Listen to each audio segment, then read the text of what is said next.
No nos une el amor, tampoco nos une el espanto. Nos une el asombro por lo que puede decir la hoja en blanco. Allí puede haber vida, fugas y misterio. Asombrados los que glosan en esta hermosa ciudad, en una hermosa provincia, al nordeste del sur de un mundo desolado, desahuciado y sin retorno. Los asombrados escriben o transcriben lo que dicen los espectros. ¿Quién sabe? La magia, ser o nada, vida y muerte, solo palabras.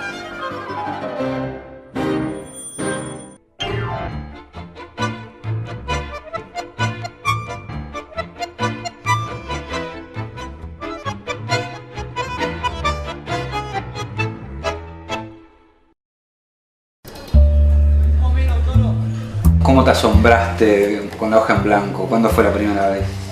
A los 7, 8 años. 7, 8 años te la En pegaste. una Olivetti chiquitita de corresponsal de guerra, que no la tengo acá, pero la tengo en Candelaria. Y eso en algún momento se fue quemando y eran novelas de contrabandistas ahí de Candelaria, que empezaban y después desaparecían, y empezaba otra y desaparecían.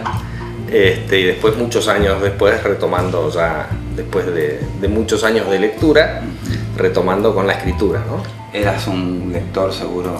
Sí, eso desde chico. En casa hay libros por todos lados, y mis padres, mis abuelos, mis tíos, todos son muy, muy lectores. El primer libro que recuerdo haber leído era El maravilloso viaje de Nils Holgersson, de Selma Lagerlöf, que había sido regalo de cumpleaños de papá cuando tenía 5. Entonces, Tradición. ya venía ¿Lo y seguís después sí, teniendo? está en Candelaria, sí.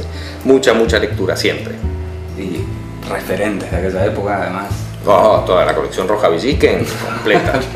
De Tom Sawyer, Fenimore Cooper, toda la colección Roja Jack London, todos esos, Conan Doyle, Clásico. todos pasaron por ahí.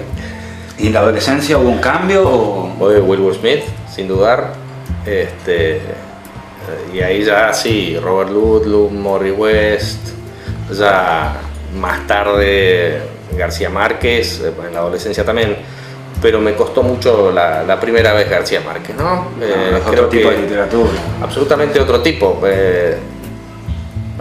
Creo que 100 años de soledad lo habré empezado a los 14, 15 y lo habré largado 3 veces sin seguirlo, y ya después, a final de la adolescencia, sí, me lo devoré, y ya lo debo haber leído 4 veces más después, ¿no? ¿Te cambió ese abordaje nuevo en la forma de escribir, incluso Sí. de leer?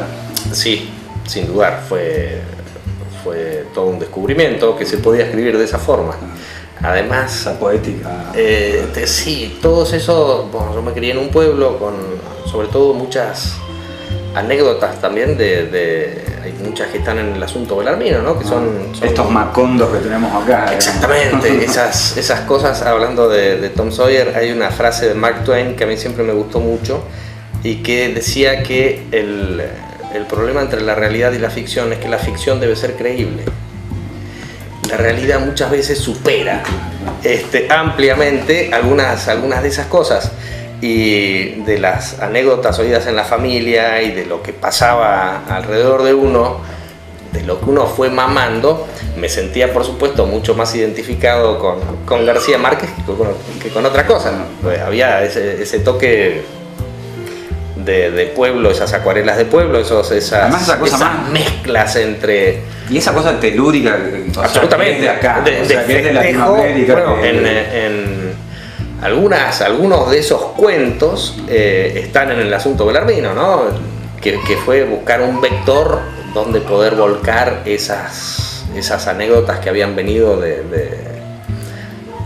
familia y de otros lugares, y que valían la pena dejar por escrito, ¿no? Cosas asombrosas, cosas maravillosas o cosas trágicas, pero que en mi cabeza habían dejado su huella en su momento. ¿Te referís a esas vivencias como inmigrantes? A varias cosas, a cosas que están en ese libro y que son hechos reales. Lo de desenterrar la pierna que se le habían amputado años antes, todo ese tipo de cosas que están en el asunto belarmino son hechos absolutamente reales.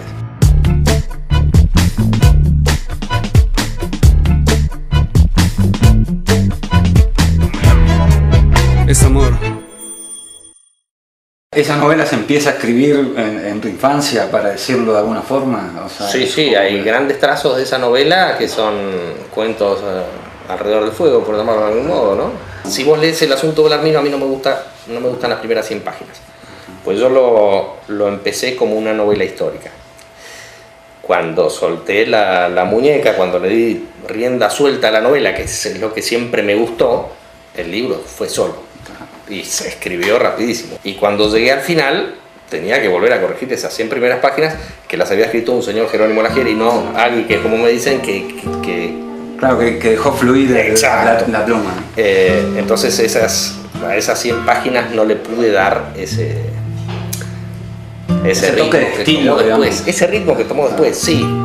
Por momentos incluso se desboca. Igual al libro le faltan unos meses de edición, digamos, le falta un trabajo. Ese trabajo. Un trabajo serio de edición. Maldito, ¿no? Exacto, sí, y doblemente, porque pues, yo también necesitaba cerrar la página del libro durante su escritura, que tuve muchos meses de tintero seco, como le digo.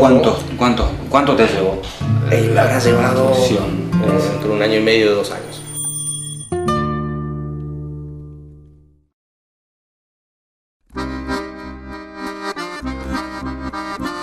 Después del suceso que me comentás, ¿no sentís que eso también repercute a la hora de escribir? Todo repercute a la hora de escribir. En el primer libro también uno ve matices diferentes a medida que va avanzando. Quizás no lo vea cualquiera porque depende de quién lo toma, pero sí, yo asocio releyendo épocas de la vida. Yo creo que en ese sentido un escritor, sobre todo un novelista, no puede no meter su vida personal o su estado de ánimo en sus obras, ¿no? ¿Te referís a los personajes es un también? Prejuicio, pues sí. No necesariamente a los personajes, pero sí yo siento que en mi forma de escribir también se ve el estado de ánimo. Cuando releo y cuando corrijo, muchas veces me encuentro con cosas que digo, esto lo escribí, ok. Y me lo explico y lo puedo cambiar o no cambiar. Pero sí, hay momentos que quedan bien claramente explicados por lo que uno vivió. No necesariamente los personajes es mucho más fácil de escribirlos cuando uno asocia con alguien que conoce o que conoció o que identifica. En la novela hay varios personajes que yo conocí, entonces es mucho más fácil de escribirlo porque hasta me acuerdo a qué altura usaba el cinturón. Y ya eran personajes. Sí, sin duda. Sí, muchos sí, sin dudar. ¿Crees en las épocas esas de bloqueos? Me ha pasado, sí. Sí. He tenido días de 17 horas frente a la computadora y no escribir 3 renglones que sirvan, y días de 1 hora y media con páginas de no haber parado y que todo sirva. ¿Y cualquier lugar te sirve o necesitas? Sí, que me sirven mejor, pero es por épocas, después de estos libros que tienen sus diferencias, hay como cierto desgano a escribir. O sea, cuando cerraste ¿sabes una... qué pasa? Es una sensación rara. Se me ocurre la idea, la desarrollo en la cabeza, me encanta y ya la tengo. ¿Para qué la voy a escribir? Claro.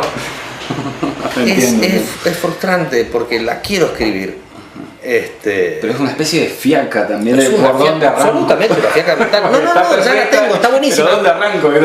Está buenísima, ya se me ocurrió, ya la tengo, qué bien que está, me encanta, y es reemplazada por otra después sin haberme sentado a escribir. Y en ese sentido... En la vida de hoy, digamos, me falta tiempo para escribir. Te diría que hoy no escribo desde hace 1 semana y media y me da culpa, me da bronca. ¿Y tiempo para leer tampoco? Sí, tiempo para leer me hago. Trato de no leer cuando estoy escribiendo, cuando estoy a mitad de algo, porque pues, también soy un fanático de la lectura, entonces a veces me abstraigo demasiado y hasta que no lo termino, el escritor tiene que comer en el camino, digamos. Sería fantástico poder ser escritor solamente, pero... Y en cuanto a eso, hay una especie de pesimismo con lo que, ¿viste?, que tenemos todos los que nos dedicamos a esto, con cómo va a seguir esto de la literatura en papel, sobre todo, porque es la que conocimos, ¿no es cierto? Sí, sin dudar. no me trauman esas cosas. No me... Pues yo voto y prefiero y leo solo en papel, ¿sí? Claro, pero es más absolutamente allá otra cosa, es otro olorcito, es otra sensación. Sí, en la vida moderna, en los lugares, todo lo que vos quieras, una tablet sería fantástico. A mí no me cabe. En la aventura de la yerba mate, en un solo capítulo, digamos, toco el tema de inmigración y insisto en el tema de... Pero se entrecruza, me refiero o sea, ya sea el inmigrante Esta novela salió de ahí, es decir, investigando para la aventura de la yerba mate, hay un montón de cosas que desconocía totalmente y que me daba muchas ganas de escribir. Uno de esos es Los anarquistas en Misiones, que la verdad que me los imagino y me dan un poco de gracia, ¿no?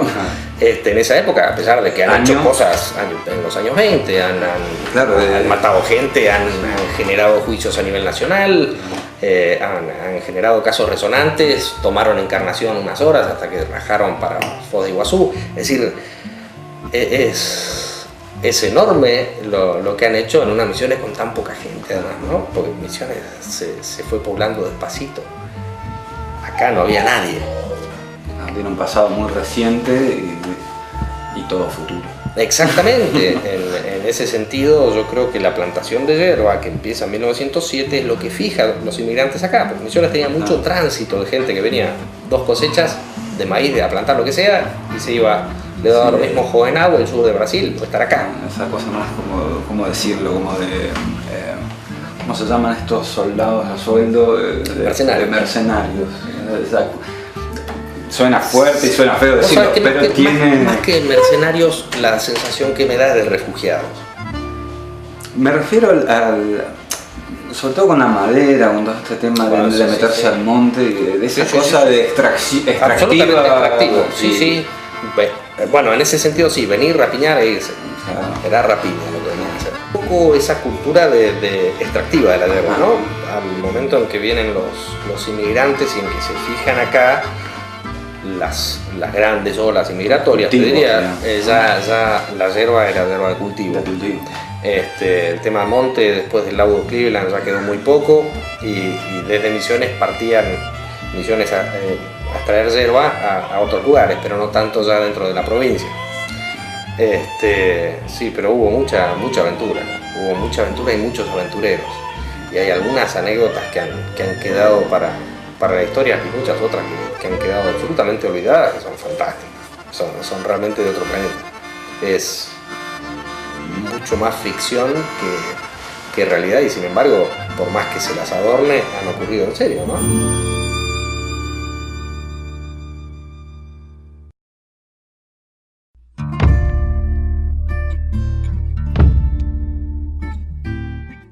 Creo que los 2 libros son muy particulares en muchos sentidos, ¿no? El libro La aventura de la yerba mate nace, yo me divorcio y mi ex mujer se va a vivir con mis hijos al sur. Y ahí primero una depresión por el divorcio en sí, eso me refería hoy con la otra pregunta. Un tema muy fuerte de decir, yo me muero y a los chicos no queda nada de lo que fue su familia acá, de lo que es Misiones, de la pasión que hay puesta acá, de lo que se han jugado acá. Y todo ese tipo de cosas. Entonces empecé a escribir para ellos, ¿no? Una especie de historia de Misiones, y a medida que fui avanzando y fui investigando profundamente, me fui sorprendiendo de una enormísima cantidad de cosas que ignoraba totalmente y fui atando cabos de cosas que leía por épocas muy en particular, que me parece que son cabos que otros no habían atado antes. Fueron cayendo al libro muchas cosas y el resultado, la verdad que fue fascinante, ¿no? Para mí, asombroso. Y en la parte de distribución, creo que es ahí donde boicoteé el éxito, por eso siempre me boicoteo, entonces ahí la distribución fue muy chiquita. Sí. A pesar de eso, se ha vendido espléndidamente bien. ¿Y con las críticas cómo te llevas? No, muy bien, yo tengo el cuero así. Sí, he recibido palos, puñaladas, sí, pero sobre todo muy buenos resultados, ¿no? Muy buenas críticas en general. Por ahí sí, críticas muy fuertes de mis propios amigos que me conocen bien y que que se enojan como diciendo, dabas para mucho más. Hay que Entonces, esto no era así, vos te apuraste, esto tenía que ir a un editor, tanto tiempo, esto necesita tantos meses más de laburo, sí, tengo mis cosas exigentes. Y esas son las que más... Esas son las que duelen, sí, uno se avergüenza de eso, porque además sabe que es cierto. Bien. Porque además sabe que es cierto. Lo que te quería decir hoy es que me preguntaste cómo te llevas con el Arandú y todo, y la verdad es que muy bien y que uno tarda en caer, porque como que no buscó eso, no lo hizo buscando una distinción o algo. Incluso me han invitado a 10 millones de foros de escritores y todo, y no entro en ninguno, pues no. ¿Estás ajeno a eso? Absolutamente ajeno al ambiente, si existe un ambiente, a esa ¿no? iglesia Sí, de si la existe un ambiente de eso, no estoy. Sí. Soy un apasionado por la literatura, pero no soy ni un literato, ni podemos hablar horas fantásticamente bien, pero ya tener que ir a una reunión y por ahí tener que tolerar algunas cosas con las que uno no está de acuerdo, o decir, oh, qué bueno, esto la verdad que no es así. Prefiero evitar no complicarse. Y con lo de la yerba fue igual, porque empecé escribiendo para mis hijos y terminé un libro en las librerías, y no era en ningún momento fue el objetivo. Salió algo fantástico, con resultados, de nuevo, asombrosos, con declaraciones de interés provincial, con antropólogas suizas que vienen que se contactan y vienen y damos vuelta por medio país viendo el tema del mate y todo eso. Resultados francamente sorprendentes que uno no espera, entonces como que te llena más, porque uno no tiene expectativas de eso. Y este es de 2008. Sí, los demás, las publicaciones anteriores eran cuentos en revistas dominicales y ese tipo de cosas, y nada más. Con este también, de las cosas muy buenas que pasaron es que hubieron muchos lectores que me mandaron fotos de cosas que no tenía, que tuve que apelar en un par de fotos que no tenía, tuve que apelar a dibujos, y me han mandado fotos de esas cosas, me han recomendado más material para la siguiente edición, mucho enriquecimiento, mucho feedback por parte del público, cosa que tampoco esperaba, y con este también. Con tenés vigencia en los dos. Sí, con la novela, por ejemplo, manda a decir fulano que tenés un error donde decís que la Biblia de los anarquistas era el diario de La Vanguardia. No era ese, era tal otro que se editaba tal, La Vanguardia era más de socialistas, un montón de cosas fantásticas. Claro. Sí. No, con este me ha pasado algo maravilloso. Belarmino es un personaje salido absolutamente de la galera, y me encuentro con una persona que lo había leído y que estaba muy entusiasmada con el libro, y me dice, estuve la semana pasada en Encarnación, me reuní con los masones de allá, creo que es masona esta persona, y me dice, y tenés razón, Belarmino hizo esto, lo metieron preso en tal momento, y bueno, cobró vida, un personaje fantástico, cosa que has logrado. Sí, me dejó helado. No lo desasné, que era un personaje que jamás existió, pero a veces también hay gente que lee este libro habiendo leído entonces pretende algo de historia y dos cosas, es una novela. Claro. Entonces son cosas diferentes, pero en general con los dos muy buenos resultados. Las críticas malas son también recibidas, forman parte de la vida, y son pero absolutamente bien recibidas. En ese sentido no tengo, yo guardo muy bien tu opinión, podés hacer lo que quieras. Tomo las recomendaciones que me das, tomo tu opinión y digo, qué bárbaro, ¿en qué momento lo habrá leído que le pareció tan mal esa parte o esa cosa? ¿Qué es eso?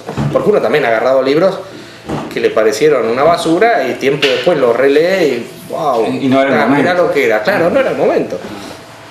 Pero no, en general te diría que de los dos, 99% de excelentes críticas. Y había un entusiasmo muy grande, y una persona que yo considero cultísima, y muy bien me dice, es lo mejor que leí en 20 años. Y me dieron ganas de regalarle buenos libros. ¿Qué estás leyendo si esto fue lo mejor que leíste en 20 años, no? O sea, es en el humor como parte de... Absolutamente, no, yo vivo muy feliz, por suerte. ¿Te reíste con libros? O sea, ¿aprendiste a leer? Por ejemplo, no, yo he pasado cosas bastante tristes, si querés, en la vida, periodos complicados, pero siempre he mantenido muy buen humor. creo que parte de la vida, parte del contacto con cualquier desconocido, siempre, pues ya dije que hago hablar hasta un poste, pero hay muy buena, voy de corazón a corazón, ¿entendés? Y con buena onda, de buen humor, hasta por ahí en momentos que no son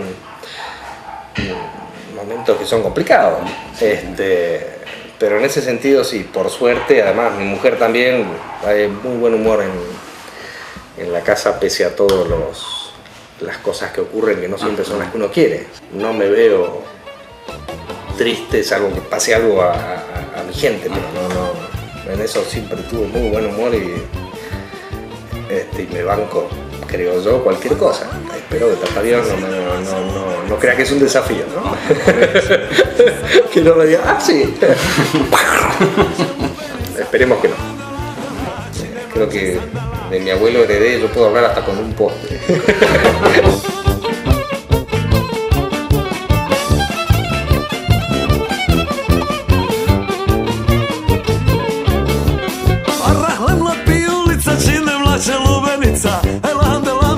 Činde mlače sandala, rahlema pijulica, činde mlače lubenica, landala, činde mlače sandala, joj landala.